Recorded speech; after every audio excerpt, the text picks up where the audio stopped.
Hello, my name is Victor Jaramillo, and I am a middle and high school teacher at Mesa Vista High School. I've been teaching at Mesa Vista for 24 years. What got me here, to be honest with you, is the fact that my family is originally from Vallecitos, which is about 13-14 miles north of where we're at today. This location is the Rio Ojo Caliente. My students have done some extensive research, water quality stuff and benthic organisms and what have you, to kind of examine the overall health of this stream. Like I said, what brought me here was my family's originally from the area. And I always, growing up in Santa Fe, I always had this desire to be out in the country, kind of touch base with my roots, and come out here. So upon completing my education to be a teacher, I received a phone call from Mr. Robert Archuleta, who was the principal at the time, and he asked me if I wanted to come to Ojo, and so that kind of is where we're at with that. One of the biggest things I think that brought me into education was the fact that upon graduating from college, my original degree is in environmental science, and I worked at a chemical industrial plant where we manufactured urea formaldehyde, and I did some environmental monitoring for those guys, and sooner or later what happened was the plant shut down. And so some of my friends that were at the plant, you know, they really lost out, and really the thing that I had to fall back on was my education.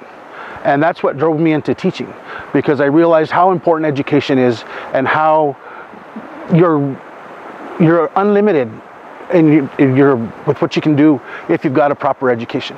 So coming back to this community, it was my goal to educate the people from this area and see if we can, you know, push these kids into something better, into appreciating what they've got and how they can protect it. I feel this great tie to this area because of the resources that we have, the things that I enjoy in my life, you know, the hunting, the fishing. It's just managing the ecosystem is very, very important to me. I had an aunt that lived down the road, and she was an educational assistant back in the day. And so we used to come up and of course visit her, and I spent time here at Mesa Vista, and I really, really enjoyed seeing what she did. And that's why I chose my second career to be an educator. I moved from environmental science into education with a goal to try to educate to the community, to bring back values that maybe our ancestors had. Like I say, my family that lived in Vallecitos, they were, you know, we were poor. They were poor. They lived off the land, and it wasn't like growing up in the city. So one of the things that I constantly tell my students is that if you want this type of lifestyle, get an education, because it's relatively difficult just to try to live, you know, the old-fashioned way without being educated. From when I was growing up, I grew up in Santa Fe, went to school at St. Mike's, was a city boy, and if I could do it all over again, I would spend much more time and wish that I could have been out here in the country, in the environment, just living the way that we live, you know, today. It's a very humbling type of experience to live off the land. I raise my own animals. I grow my own food, and that's something that I didn't experience growing up in Santa Fe. It was much more the city life, and so I'm really driven by the fact that I get to do this now. And if I could do it all over again, like I say, I would have spent much more time. I would have been more diligent. I would have done more for my community. I would have done more for the environment. But, you know, growing up, sometimes you don't think about it. And that's really where I want to go with my students now, is to get them just to think about what we can do and how we need to protect our environment, because in the long run it protects us, and it's a lifestyle that we develop and cherish to this very day. It's kind of funny because of the fact that students nowadays, even though they're out here, to get them to truly understand what they've got, it takes a lot, and the only way to really get them there is to get them out here. I think that we're in a position that we need to work together in the community to save, to conserve and preserve our natural resources. This summer, I had a small crew, and we did some environmental monitoring, some water quality stuff for the Forest Service, and it was actually an eye-opener for me, and I think it was a learning experience for the students that were part of my crew, because we saw where parts of our system, specifically recreational type sites, were being degraded by just the misuse and the irresponsibility of people that come from out of town, maybe even within our own community. I know that we've got these four-wheeler guys that tend to just kind of destroy. They don't follow the rules, and it's really saddening to see that happening in our community and to our systems. And so the students that I had out there, it was almost like a domino effect if you stop to think about it. 2 kids, sometimes 3 kids, shared this information of what we were doing.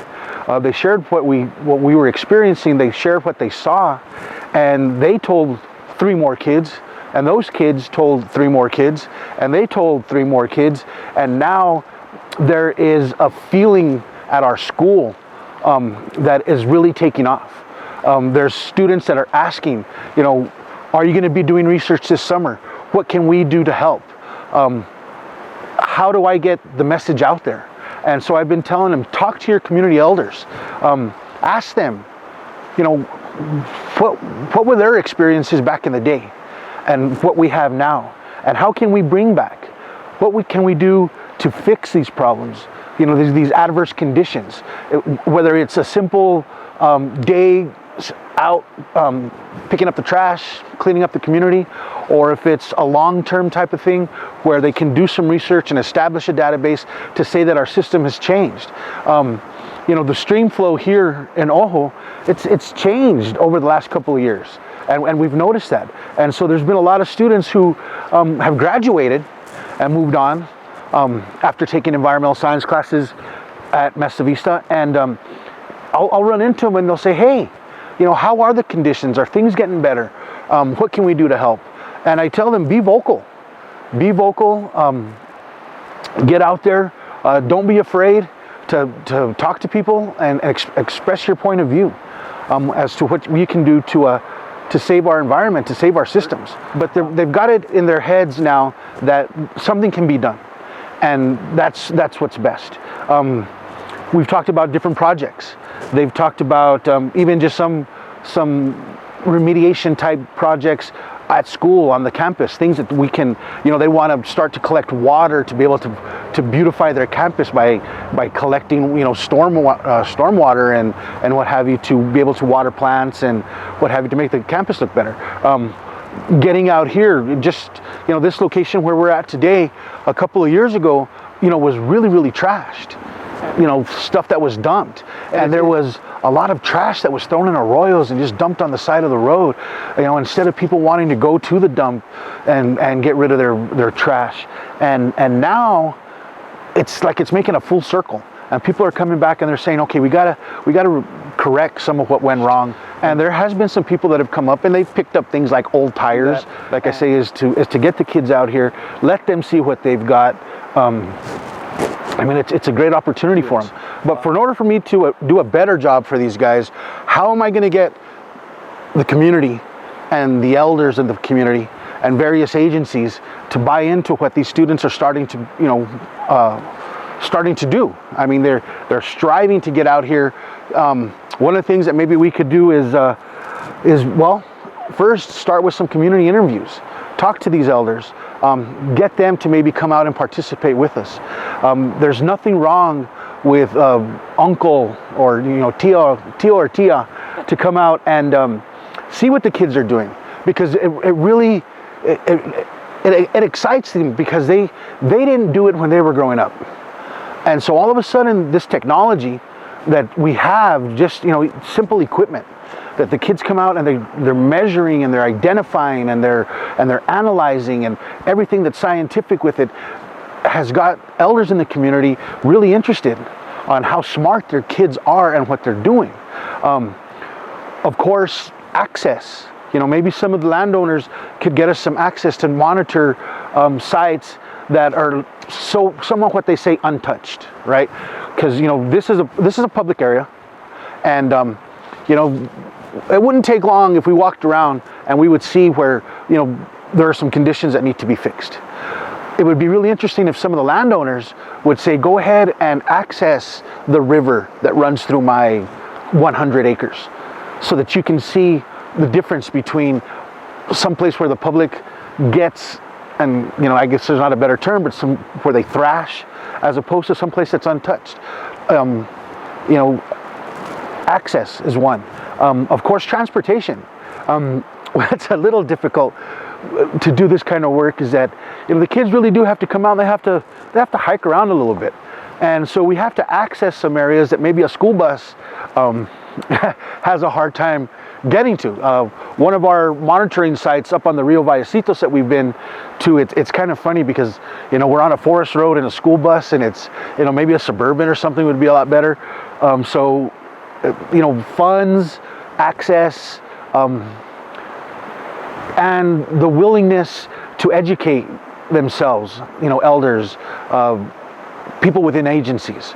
A lot of times it's the dollar bill that we spend a lot of time thinking about, and we don't get back to the grassroots of our communities and what we have.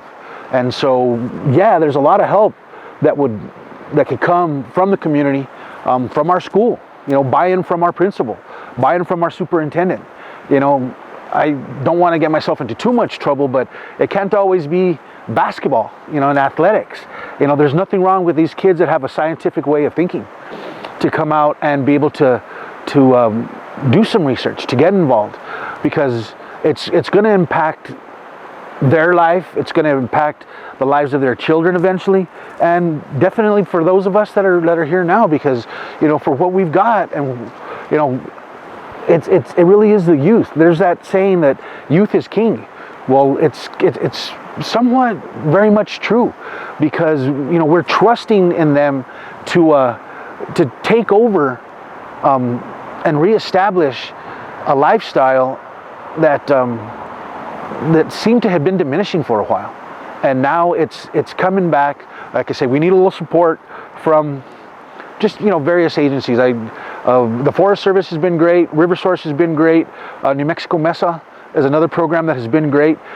They have donated equipment, whether it's something simple like cups to do pitfall traps to look at insects, or if it's water quality equipment to, you know, analyze, you know, various chemical components of the water, of the stream, to tape measures, any sort of anything that would that could get us out here to do more.